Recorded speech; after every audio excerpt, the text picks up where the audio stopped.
बिस्मिल्लाहिर्रहमानिर्रहीम। अस्सलाम वालेकुम नादरीन, आप यूट्यूब चैनल देख रहे हैं। मैं इमरान खान हूँ। अहम चीज़ें मैं आपके सामने रखता हूँ। इसमें करप्शन के कुछ मामला हैं जो अब खुल रहे हैं आहिस्ता आहिस्ता।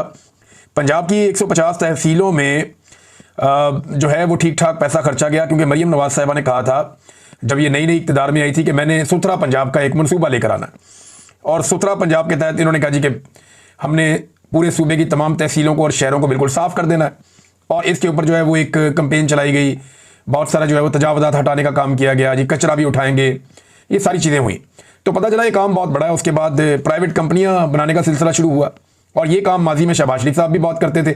और इन्हीं प्राइवेट कंपनियों में या साफ़ पानी वाली ये दीगर जो थी वो हम माजी में प्रोग्राम करते रहे। मैं भी, अरशद शरीफ साहब भी, और बहुत सारे और सहाफ़ी भी ये करते थे। तो हम बताते थे कि इन कंपनियों के अंदर कैसे मामला ख़राब किए जाते थे। बहरहाल अब ये हुआ कि पंजाब में लोगों ने कंपनियां बनाना शुरू कर दी प्राइवेट, और ये ज़्यादातर कहा जाता है कि फ्रंटमैन थे, और फिर नून लीग का इनके साथ बड़ा ज़बरदस्त लिंक था। अब ये सुथरा पंजाब के लिए जो कंपनियां बनी जिन्होंने पंजाब को साफ करना था, इनके पास अरबों रुपए के फंड चले गए। यानी हर माह जो है वो एक एक तहसील को 8 करोड़ 10 करोड़ मुबैना तौर पे, जो मेरा सोर्स है उसने कहा जी वो इतने फंड्स दिए जाते थे एक एक कंपनी को या एक एक तहसील के लिए, लेकिन किसी भी तहसील में कोई काम नहीं हुआ। 1 साल गुजर गया इस सारी सूरत हाल को, और अभी तक तमाम तहसीलों में कचरा बदस्तूर पड़ा हुआ है। ये पैसा कहाँ गया? तो इसमें जो बताया जा रहा है कि इस पैसे का लगभग 70-80% हिस्सा खा लिया गया। यानी अरबों रुपए का पाकिस्तान को या पाकिस्तानियों को चूना लग गया है, और ये चूना 100 अरब रुपए से ज्यादा का है। ये लगा पंजाब में। अब इसके बाद इन्होंने सफाई का एक टैक्स लगा दिया, 200 रुपया महीना से लेके 5,000 रुपया महीना तक ये अब टैक्स लेंगे सफाई के नाम के ऊपर आवाम से, ताकि पैसा पूरा किया जाए कुछ ना कुछ करके खजाने से जो पैसा इन्होंने निकाला। तो ये एक बहुत बड़ा स्कैंडल है। अगर इसका एहतसाब किया जाए या इसका ऑडिट किया जाए कि जो पैसा सुथरा पंजाब के प्रोजेक्ट के अंदर डाला गया, ये कितना डाला गया, कैसे डाला गया, किस तरह गया, किन किन कंपनियों को मिला, उसके बदले में उन कंपनियों ने क्या काम किया, और वो काम देखा जाए, तो ये एक बड़ा स्कैंडल है जो आने वाले दिनों में पकड़ा जा सकता है अगर थोड़ी सी कोई तवज्जो दे। एस्टेब्लिशमेंट की नज़र में मरीम नवाज के तमाम स्कैंडल जो हैं वो उनकी सर आंखों पे, और अभी वो किसी किस्म की कार्रवाई नहीं कर रहे, लेकिन आने वाले वक्त में ये कार्रवाइयां होंगी। नाज़रीन, ये जो बंदा पकड़ा गया जिसका ताल्लुक ब्यूरोक्रेसी से है, और ये आरओ के तौर पे फ़राइज़ भी सर अंजाम देता रहा सियालकोट में, इस पे बिलाखिर रेहाना डार साहिबा का स्टेटमेंट भी आ गया है। ये इकबाल संघेड़ा इसका नाम है, और इसने एक हाउसिंग सोसाइटी के एनओसी के मामले पे इसके ऊपर एफआईआर हुई है।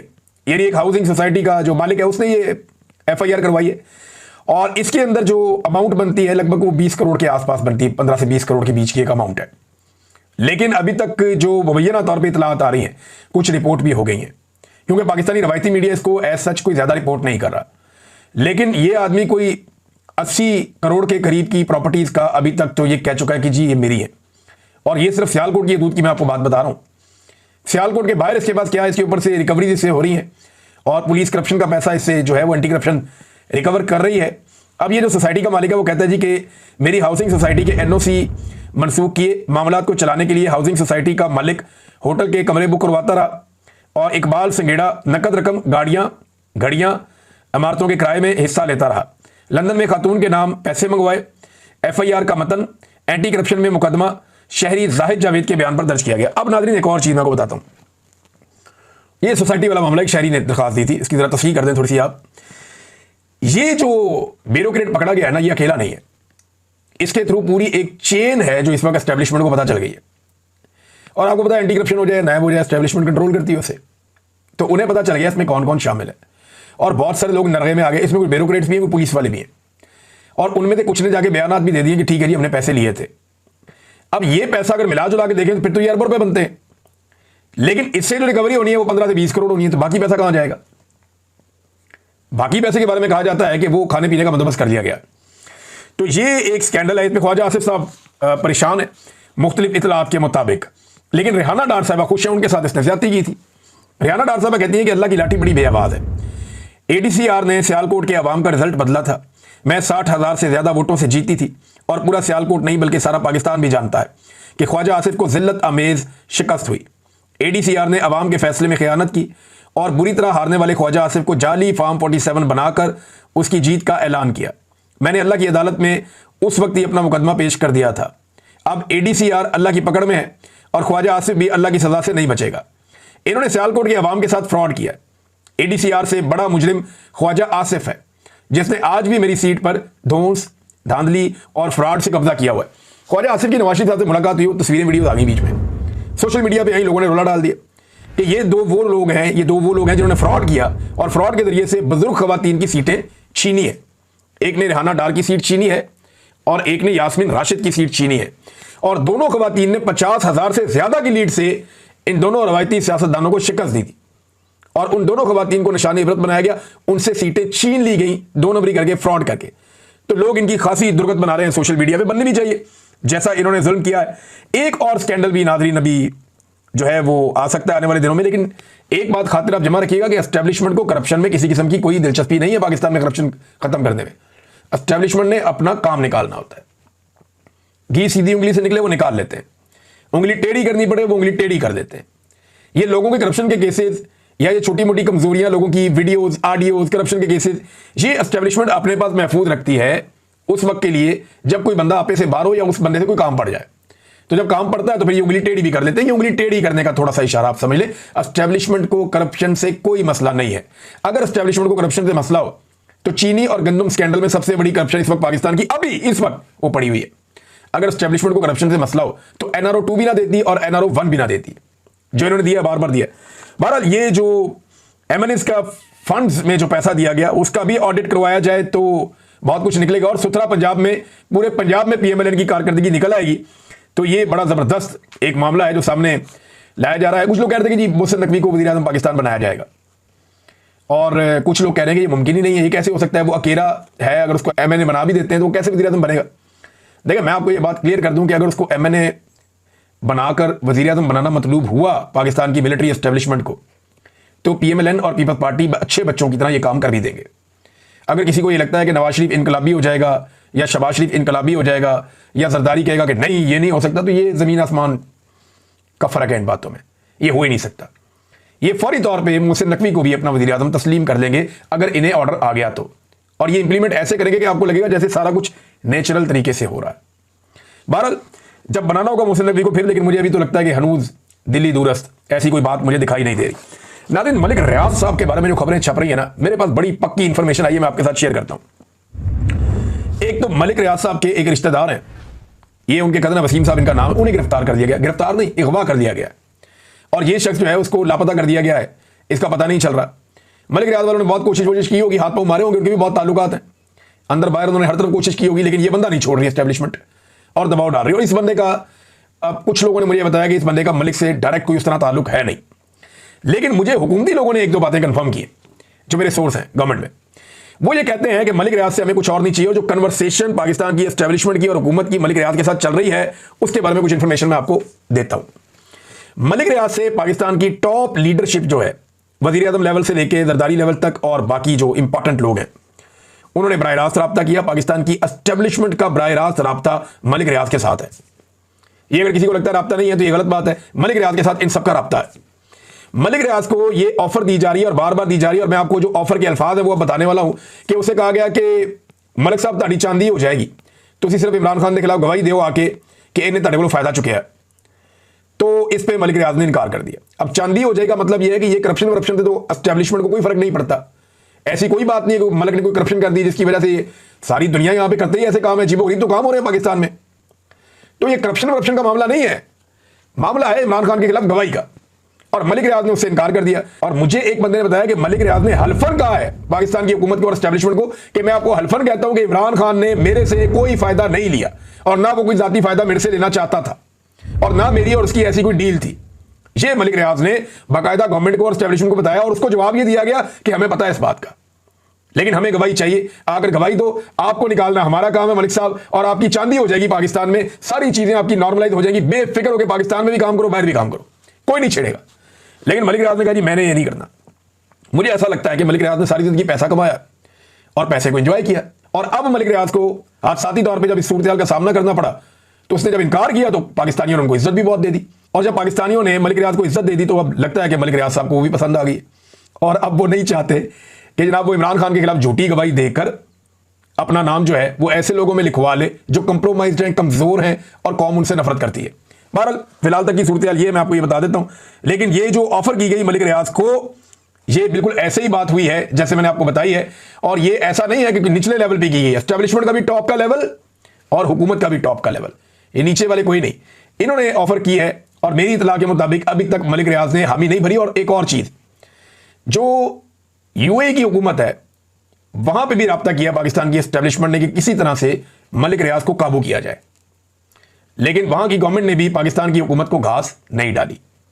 यानी इन्होंने कोशिश की कि मलिक रियाज को किसी तरह से वहां पे दबाव डालें, उनसे बात करें, रिक्वेस्ट करें, मलिक रियाज हमारे हवाले हो जाए, लेकिन उन्होंने इस मामले में, मलिक रियाज के मामले में घास नहीं डाली।